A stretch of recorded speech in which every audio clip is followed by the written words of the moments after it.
কখনো কখনো আমরা খুব ব্যথিত হয়ে পড়ি। আমরা নিজেদের পরিবারের জন্য এত কিছু করি আর তারা আমাদের দেখলেই ভয়ভীত হয়ে পড়ে, আমাদের দেখলে বিরক্ত হয়। কখনো নিজেদের সন্তানকে বিকাশের পথে অগ্রসর করার জন্য আমরা তাদের উপর একটু জোর দিই যাতে তারা পরিশ্রম করে, কিন্তু সেই সন্তান আমাদের উপর বিরক্ত হয়ে পড়ে। কখনো সন্তানকে সঠিক শিক্ষা দেওয়ার জন্য আমরা তাদের কিছু সীমা নির্ধারিত করি, তখন সেই সন্তানের চোখে নিজেদের জন্য আমরা ঘৃণা দেখতে পাই। মানুষ কেন ব্যথিত হবে না? দেখুন, যখন সূচের দ্বারা আপনি বস্ত্র সেলাই করেন তখন সূচের আঘাত সেই বস্তুকে সহ্য করতে হয়, কিন্তু তাতে সেই সূচ বা আপনার উদ্দেশ্যে কোনো প্রভাব পড়া উচিত নয়, কারণ আপনি তো আপনার কর্ম করছেন, আর তাও পূর্ণ নিষ্ঠা ভরে, এবং অবশেষে আপনার উদ্দেশ্য শুভ প্রমাণিত হবে। তাই কেউ বিরক্ত হচ্ছে বলে বা কারোর চোখে নিজের প্রতি ঘৃণা দেখার ভয় কখনো পিছিয়ে যাবেন না। কষ্ট না করে বিকাশ সম্ভব নয়। কর্ম করতে থাকুন, সব কিছু শুভ হবে। আসুন আমার সাথে ভালোবেসে বলুন, রাধা রাধা। এই সংসারে এমন কোন আবেগ আছে যা সবসময় কটু বলে মনে হয়, কিন্তু সবার শেষে এটি সব থেকে বেশি মধুর উপলব্ধি প্রদান করে, সব থেকে বেশি মধুর অনুভূতি প্রদান করে। উত্তর পেলেন না? আপনাকে একটা উদাহরণ দিই। যখন মাতা সীতাকে অপহরণ করা হয়েছিল তখন শ্রীরাম অপেক্ষা করেছিলেন 4 মাস পর্যন্ত। উনি খুঁজতে চেয়েছিলেন, কিন্তু উনি ওনার খোঁজ বন্ধ রেখেছিলেন। কল্পনা করে দেখুন ওনার কতটা যন্ত্রণা হয়েছিল। উনি শুধু অপেক্ষা করছিলেন, কারণ তখন বর্ষা ছিল। অনেক দিন পর্যন্ত সূর্যের আলো দেখা যায়নি। উনি জানতেন এরকম সময় বানর সেনার পক্ষে বনের মধ্যে পথ খোঁজা খুবই কঠিন কাজ হবে। সাগর পার করা অত্যন্ত কঠিন হয়ে দাঁড়াবে। তারা হয়তো বনের মধ্যে পথ হারিয়ে ফেলবে। উনি অপেক্ষা করলেন, আর এই অপেক্ষার ফল হিসেবে উনি কি লাভ করলেন? সাগরে সেতু নির্মাণ করলেন এবং মাতা সীতাকে সসম্মানে আবার ফিরিয়ে আনলেন। যদি শ্রীরাম অপেক্ষা না করতেন তাহলে হয়তো এই সব কিছু কখনোই সম্ভব হতো না।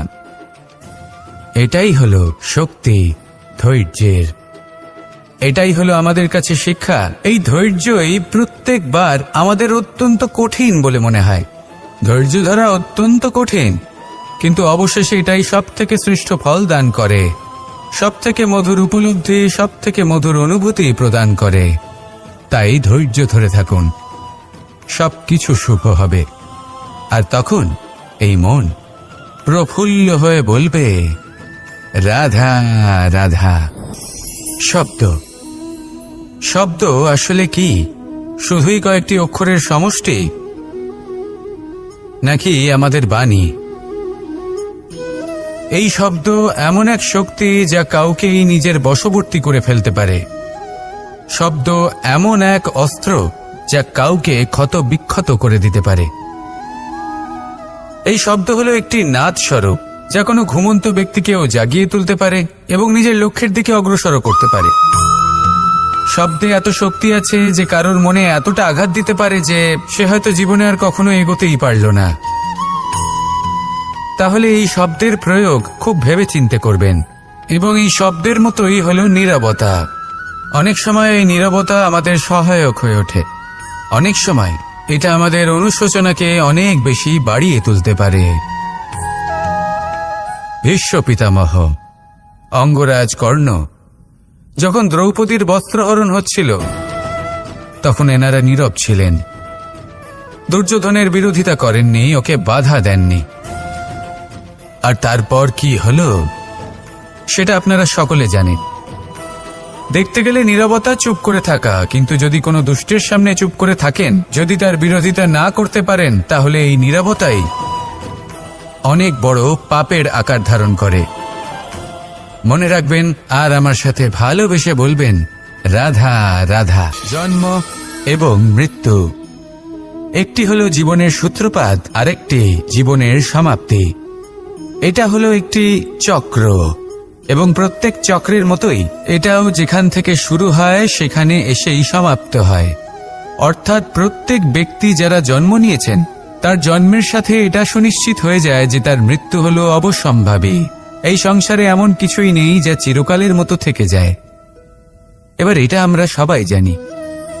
আমাদের কাছে যে জীবনটা আছে, যেটা আমরা যাপন করতে পারি, সেই সময়কালে আমরা কি করতে পারি সেটা গুরুত্বপূর্ণ। এমন কিছু করুন যার ফলে মৃত্যুর পরেও আপনি অমর হয়ে থাকবেন। আমাদের কথা, আমাদের কর্ম এই সংসারে প্রেরণা প্রদান করতে পারে। আর যদি আমরা প্রেরণা নাও যোগাতে পারি, তাও এই সন্তোষ বোধ যেন থাকে যে আমরা আমাদের জীবন ব্যর্থ হতে দিইনি। এই জীবন যাপন করার ইচ্ছেতেই আমরা সময় ব্যর্থ করে দিই। আর এই জীবনকে যাপন করার সর্বশ্রেষ্ঠ উপায় হলো এটাই যে কখন আমাদের মৃত্যু হবে, কিভাবে আমাদের মৃত্যু হবে, এই চিন্তা ত্যাগ করে যেন আমরা বর্তমানে বেঁচে থাকি, আজকে বেঁচে থাকি, আজকে দাঁড়িয়ে কর্ম করি এবং আজ যে সংকট সামনে তার সম্মুখীন হই। ভবিষ্যতের পথ নিজে থেকেই উন্মুক্ত হবে। আপনার জীবনে অনেক বড় বড় বিপদরূপী পাথর আসবে। সেই পাথরগুলিকে এতটাই দুর্বল করে দিন যাতে সেই পথ আপনি অগ্রসর হওয়ার পরেই আপনার পেছন পেছন যে সেই পথ দিয়ে আসবেন তিনিও যেন সহজেই পাথর চূর্ণ করে সামনে অগ্রসর হতে পারেন। মনে রাখবেন, আপনার প্রচেষ্টারও একটা মাহাত্ম্য আছে। যদি আপনি কোনো কেল্লার শিখরে পতাকা উত্তোলন নাও করতে পারেন, তাহলেও আপনার প্রচেষ্টার যে মাহাত্ম্য তা কখনো কমে যাবে না। সেই জন্য প্রচেষ্টা করতে থাকুন আর আমার সাথে ভালোবেসে বলুন, রাধা রাধা। সিংহ। কথায় আছে সিংহ হলো বনের রাজা, কিন্তু যখন সিংহের তথা বনের রাজার খিদে পায় তখন তাকেও বাইরে এসে কর্ম করতে হয়। কোন হরিণ নিজে সিংহের সামনে এসে এটা বলে না যে, আরে আপনি হলেন বনের রাজা, আপনি আমাকে ভোজন রূপে গ্রহণ করুন, আমি নিজের প্রাণদান করতে প্রস্তুত রয়েছি। এমন তো কখনোই হয় না। সিংহকে গুহা থেকে বাইরে বেরোতেই হয়, বনে ঘুরে বেড়াতে হয়, ধৈর্য ধরতে হয়, বিভিন্ন ধরনের পরিশ্রম করার পরেই তার ক্ষুধা নিবারণ হয়। হরিণ নিজে থেকে তার কাছে চলে আসে না। সেইভাবেই জীবনে কি সাফল্য আমাদের কাছে নিজে থেকে হেঁটে আসে? কখনোই আসে না। ততক্ষণ আসে না যতক্ষণ না আমরা পরিশ্রমের পথে চলা শুরু করছি। পরিশ্রম করতে থাকুন, এই পরিশ্রমের পথে অগ্রসর হতে থাকুন। যতক্ষণ আপনি পরিশ্রমের পথ ধরে এগোতে থাকবেন, সাফল্য আপনার কাছে আপনা আপনিই চলে আসবে। তাহলে জীবনে নিরন্তর প্রয়াস করুন, পরিশ্রম করতে থাকুন, সাফল্য লাভ করুন। আর আমার সাথে ভালোবেসে বলুন, রাধা রাধা। ক্রোধ। আপনার অন্তরের আরও একটা শত্রু। এই ক্রোধ আসলে কি? আপনার মনের এক ভাবনা, যা আপনার মনেই উৎপন্ন হয়। এই মন আত্মার সাথে যুক্ত থাকে। এখন একটা ভাবনা যা আত্মার সাথে যুক্ত থাকে তাকে অনুচিত কেন বলা হয় সেটা বোঝার চেষ্টা করুন। ক্রোধ কখনো কখনো জরুরি হয়, বিশেষ রূপে তখন যখন আপনি সঠিক পক্ষে দাঁড়িয়ে রয়েছেন এবং সামনের ব্যক্তি অধর্মের পক্ষে রয়েছেন আর বিনম্রভাবে মানছেন না। যেমন শ্রীরাম ক্রুদ্ধ হয়েছিলেন সাগরের ওপর, ওটা উচিত ছিল, আর তা ততক্ষণই উচিত যতক্ষণ আপনি ক্রোধকে নিয়ন্ত্রণ করছেন। যদি ক্রোধ আপনাকে নিয়ন্ত্রণ করতে শুরু করে তাহলে পরিস্থিতি এমনও হতে পারে, ধরুন একজন ব্যক্তির প্রতি ক্রোধের কারণে আপনি তার ক্ষতি করতে চান। আপনি একটা কয়লা হাতে নিলেন, আর সেই কয়লা সামনের ব্যক্তির ক্ষতি করার পূর্বে আপনার হাত জ্বালিয়ে দেবে। ব্যাস, ক্রোধ এটাই করে, সর্বপ্রথম আপনার ক্ষতি করে, আপনার বিবেক হরণ করে নেয়, আপনি আপনার নিয়ন্ত্রণ হারিয়ে ফেলেন আর সবকিছু নষ্ট হয়ে যায়। বেশিরভাগ মানুষ ক্রোধে এমন সিদ্ধান্ত নেন যে সেটা তাদেরই বিনাশের কারণ হয়ে দাঁড়ায়। আর কিছু মানুষ বলেন যে আমাদের জীবনে এত যন্ত্রণা আছে, এত সংকট আছে যে ক্রোধ উৎপন্ন হবেই।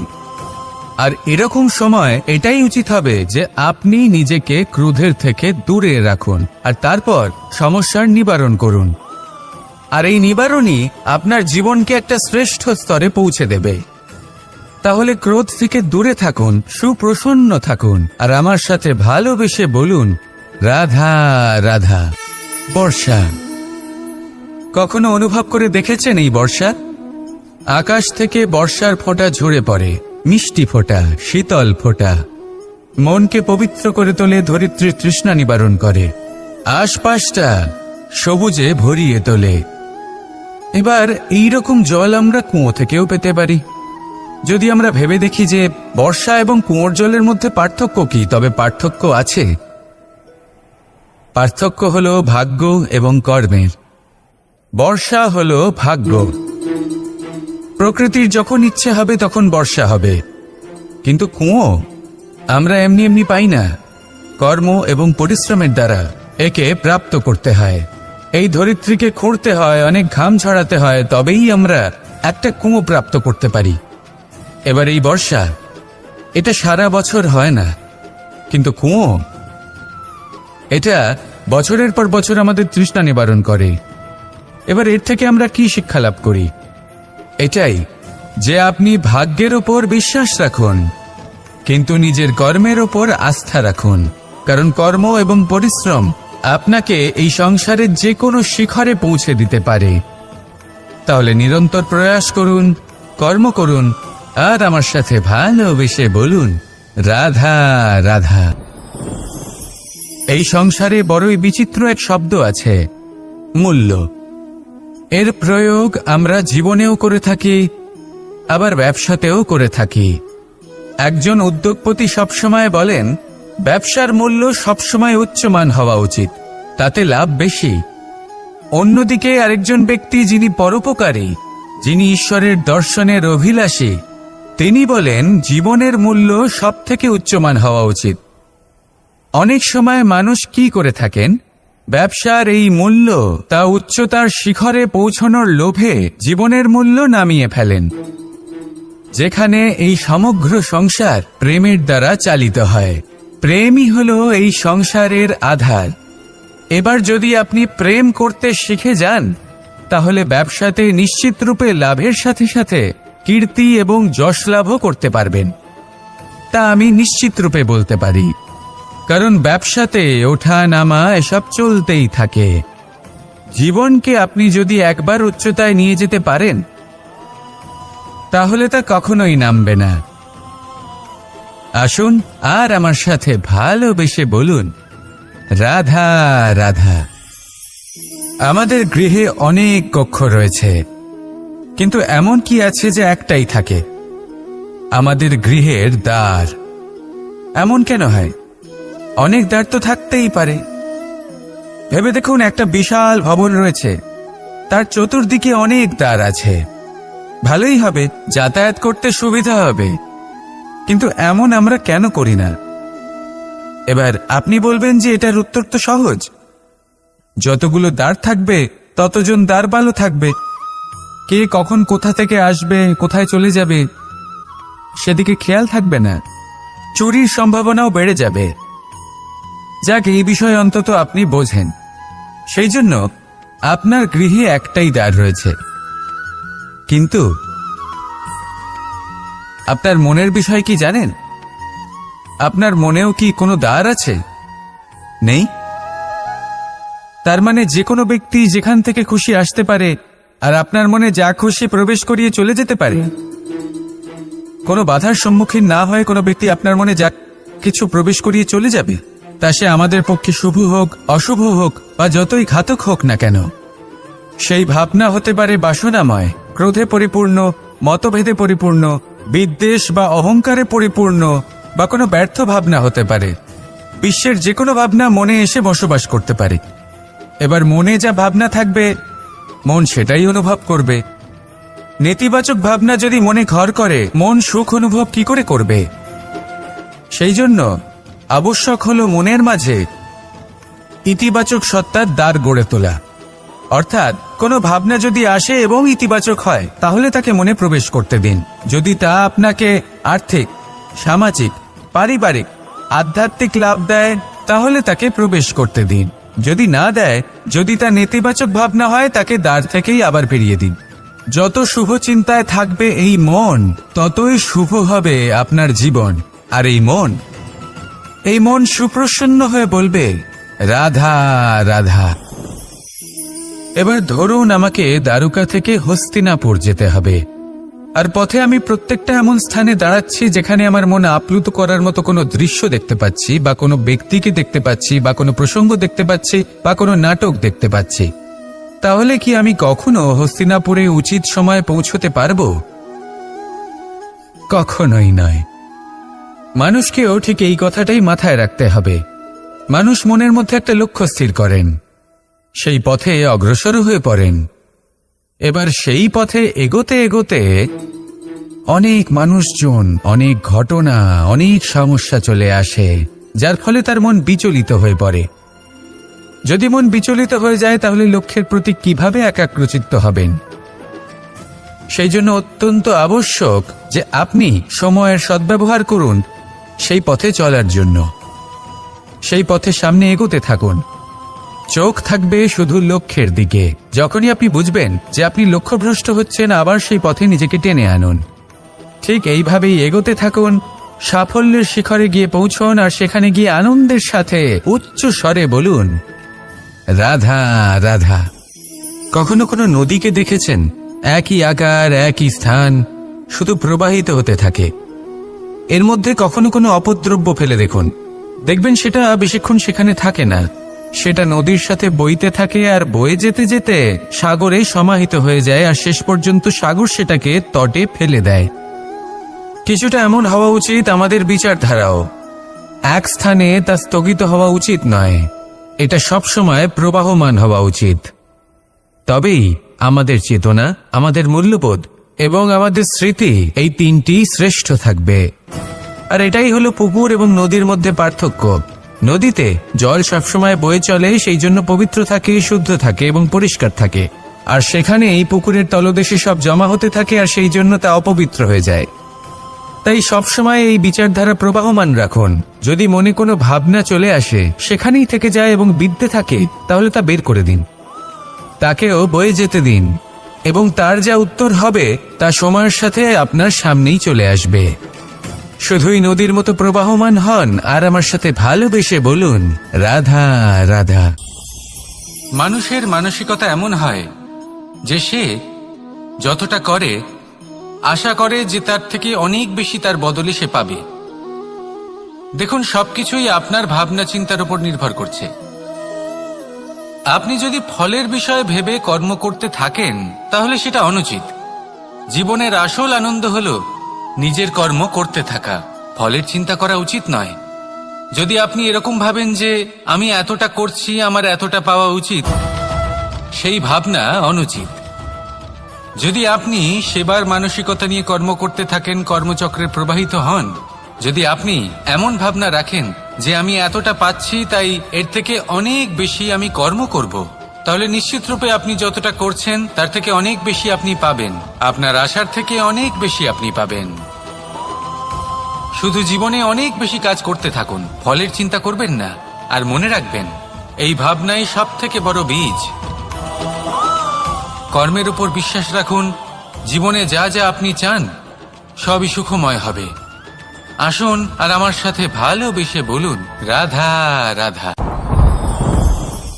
আপনি কখনো পর্বতের শিখরে উঠেছেন? আপনি দেখতে পাবেন পর্বতের পদতলে প্রচুর সুন্দর ফুল রয়েছে, সবুজ বনানী রয়েছে। যত আপনি ওপরে উঠতে থাকবেন তত ফুল কমতে থাকবে, সবুজ বনানী কমতে থাকবে। আরো কিছুটা ওপরে উঠলে কাঁটা জাতীয় গাছ দেখতে পাবেন, শুকনো গাছ দেখতে পাবেন। আরো যদি ওপরে ওঠেন তাহলে পাষাণ দেখতে পাবেন। আরো উপরে উঠলে হিমখণ্ড দেখতে পাবেন। এই যে পর্বত, তা মনুষ্য জীবনের সব থেকে উত্তম উদাহরণ। মানুষ যখন সাফল্যের শিখরে পৌঁছতে চান, মহানুভবতার শিখরে পৌঁছতে চান, পথে যত আস্তে আস্তে উপরে উঠতে থাকেন ততই ভৌতিক বস্তু তার থেকে বিচ্ছিন্ন হতে থাকে। যদি তিনি সেই ভৌতিক বস্তুগুলি ত্যাগ না করতে পারেন তাহলে কখনোই সেই স্থানে পৌঁছতে পারবেন না। আর মানুষ যদি উচিত ত্যাগ করতে পারেন, পথে অগ্রসর হতে থাকেন, এগোতে থাকেন, তাহলে একদিন না একদিন তিনি মহানুভবতার, জ্ঞানের, সাফল্যের হিমের স্বাদ অবশ্যই লাভ করবেন। মনে রাখবেন, মানব জীবনের ত্যাগ হলো অত্যন্ত গুরুত্বপূর্ণ অংশ। আসুন আমার সাথে ভালোবেসে বলুন, রাধা রাধা। আপনি কখনো কোনো বাজকে নিজের বাসা বানাতে দেখেছেন? এই বাজ যখনই কোনো বাসা বানায় তখন উঁচু গাছের ডালে বা কোনো পর্বতের শিখরে বাসা বানায়, অনেক উচ্চতায়, আর সেখানে তার সন্তানও জন্মগ্রহণ করে। যখন এই সন্তানেরা জন্মায় তখন এই বাজ খুবই ভালোবেসে এবং খুব সাবধানে এদের পালন পোষণ করে, নিজের ঠোঁট দিয়ে তাদের ঠোঁটে খাবার পরিবেশন করে। কিন্তু যেই সেই সন্তানেরা হৃষ্টপুষ্ট হয়ে যায় এবং সেই কথা বাজ নিজে বুঝতে পেরে যায়, সেই বাজ নিজেই সেই বাসা ছিন্ন ভিন্ন করে দেয়। সেই সন্তান যাদের সবেমাত্র ডানা গজিয়েছে, কিভাবে উড়তে হয় তারা জানে না, সেই সন্তানগুলিকে উচ্চতা থেকে ঠেলে দেয়। সেই সন্তান প্রথমে ভয়ভীত হয়ে যায়। তারা সামনে মৃত্যুকে দেখতে পেয়ে ভয়ের কারণে তাদের ডানা ঝাপটাতে থাকে, আর সেই প্রক্রিয়াতেই সেই সন্তানগুলি উড়তে শুরু করে দেয়। এবার এই ঘটনায় আমরা কি শিক্ষা পেতে পারি? এটাই, যদি আপনি মাতা পিতা হন তাহলে নিজের সন্তানকে অবশ্যই স্নেহ করুন, কিন্তু তাদেরকে নিজের আঁচলের তলায় বেঁধে রাখবেন না। যদি আপনি চান আপনার সন্তান জীবনে উন্নতি করুক, তাহলে নিজের মুঠো থেকে তাদের স্বতন্ত্র করে দিন, এই সংসারে সংঘর্ষ করতে দিন। সেই সন্তান নিজেই বুঝতে পারবে যে জন্মের সময় পাওয়া ডানা কি করে ব্যবহার করতে হয়, আর আপনার চোখের সামনে আপনার সন্তান এই আকাশে উড়তে থাকবে। তাহলে আসুন আমার সাথে ভালোবেসে বলুন, রাধা রাধা। এই সংসারে সব থেকে বড় ব্যক্তি কে? আপনি বলবেন, এ কেমন ধরনের প্রশ্ন? কিন্তু এটা হলো সব থেকে উচিত প্রশ্ন। কেউ এর উত্তর দেবে যে সেই মহাপ্রতাপী রাজা, তিনি হলেন সব থেকে বড় ব্যক্তি, সেই বড় রাজনীতিবিদ, তিনিই সব থেকে বড় ব্যক্তি। আমি আপনাকে জানাই যে সংসারের সব থেকে বড় ব্যক্তি হলেন তিনি, যার সাথে দেখা করলে আপনি নিজেকে ছোট মনে করবেন না। কোনো ব্যক্তি যিনি সব থেকে বেশি শক্তিশালী, আপনি যদি তার সামনে যান তাহলে উনি আপনার অন্তরের শক্তিকে বাইরে বের করে আনবে, আপনার অন্তরে লুকিয়ে থাকা শক্তিকে জাগ্রত করতে প্রেরণা প্রদান করবে। তিনি হলেন বড় ব্যক্তি, তিনি হলেন মহান ব্যক্তি। তিনি নন যিনি নিজের বল এবং ঐশ্বর্য দ্বারা আপনাকে তার সামনে ছোট প্রমাণ করবেন। এবং সেই জন্য মহাদেব আমার আরাধ্য হলেন আমার খুব প্রিয়। কারণ রাজা হোক বা ফকির, কেউ যদি ওনার সামনে যান তাহলে সে নিজেকে ছোট মনে করেন না। আপনিও যদি জীবনে অনেক বড় হতে চান তাহলে কাউকে কখনো নিজেকে ছোট মনে করতে দেবেন না। তার অন্তরে বড় হয়ে ওঠার প্রেরণা প্রদান করুন। আসুন আমার সাথে ভালোবেসে বলুন, রাধা রাধা। সূচের শেষে একটি ছিদ্র থাকে যার দ্বারা আমরা এই সুতো পরাতে পারি, আর তারপর সূচের সাহায্যে এই সুতো দিয়ে বস্ত্র সেলাই করা যায়। কিন্তু যদি সুতোটা সোজা করে ধরা না হয় তাহলে সূচে কখনো এই সুতো পরানোই সম্ভব নয়। যদি এতে কোনো গিঁট পড়ে তখন তা কখনোই এই ছিদ্র দ্বারা প্রবেশ করা সম্ভব নয়। ঠিক এইভাবেই যদি আপনি কারোর জীবনে প্রবেশ করতে চান, কারোর অন্তরে প্রবেশ করতে চান, তাহলে আপনাকেও সহজ থাকতে হবে। এতে কোনো গিঁট থাকলে চলবে না, অর্থাৎ মনে যাতে কোনো মালিন্য না থাকে, যেন কোনো কুচিন্তা না থাকে। যদি এসব থাকে তাহলে আপনি কখনো কারোর জীবনে প্রবেশ করতে পারবেন না। আর যদি কোনোভাবে আপনি প্রবেশ করেও যান তাহলে তার মনে ঘর করতে পারবেন না। নিজেকে এই সুতোর মতন করে তুলুন, সহজ। মনে যেন কোনো কুচিন্তা না থাকে, সবার প্রতি যেন সদ্ভাবনা থাকে, শুভ চিন্তা থাকে। এমনটা করতে থাকুন। এমন একটা দিন আসবে যেদিন এই সমস্ত সংসারের ব্যক্তির মনে আপনি বাস করবেন, আর তখন এই মন প্রসন্ন হয়ে বলবে, রাধা রাধা। কথায় আছে যে এমন কোনো অক্ষর নেই যার দ্বারা কোনো মন্ত্র হয় না, এমন কোনো বনস্পতি নেই যা নিজেই একটা ঔষধি নয়, পৃথিবীর এমন কোনো ব্যক্তি নেই যার মধ্যে কোনো যোগ্যতা থাকে না। শুধু প্রয়োজন হলো যে ব্যক্তিকে আমরা খুঁজে চলেছি তাকে সঠিকভাবে চিনে নেওয়া। যদি তার যোগ্যতা, তার বিশেষত্ব আমরা বুঝতেই না পারি তাহলে আর লাভ কি রইল? এই সংসারে এমন অনেক ব্যক্তি রয়েছেন যারা ছোট ছোট অসফলতার কারণে আপনাকে এটা বলে দেবে যে আপনি কোনো কাজের নন, আপনি হলেন মূর্খ, আপনি কিছুই করতে পারবেন না, এইসব কথায় কখনোই বিশ্বাস করবেন না। কারণ আপনি এবং প্রত্যেকটি জীব এই পরমাত্মা এবং এই প্রকৃতির সৃষ্টি, যা অত্যন্ত বিশেষ। যদি আপনাকে উদাহরণ দিই তাহলে একদিকে আছে তরোয়াল, একটা বড় লম্বা তরোয়াল, যার দ্বারা যুদ্ধ করা যায়, জয়লাভ করা যায়। আর অন্যদিকে রয়েছে একটা ছোট্ট সূচ, কিন্তু যে কাজ একটা ছোট্ট সূচ করতে পারে তা একটা তরোয়াল দ্বারা সম্ভব নয়। এর অর্থ হলো এটাই যে প্রত্যেকটা রচনা অত্যন্ত অমূল্য এবং অত্যন্ত বিশেষ হয়। তাহলে বিশ্বাস রাখুন যে আপনি অত্যন্ত বিশেষ একজন, আর প্রেমের সাথে বলুন রাধা রাধা।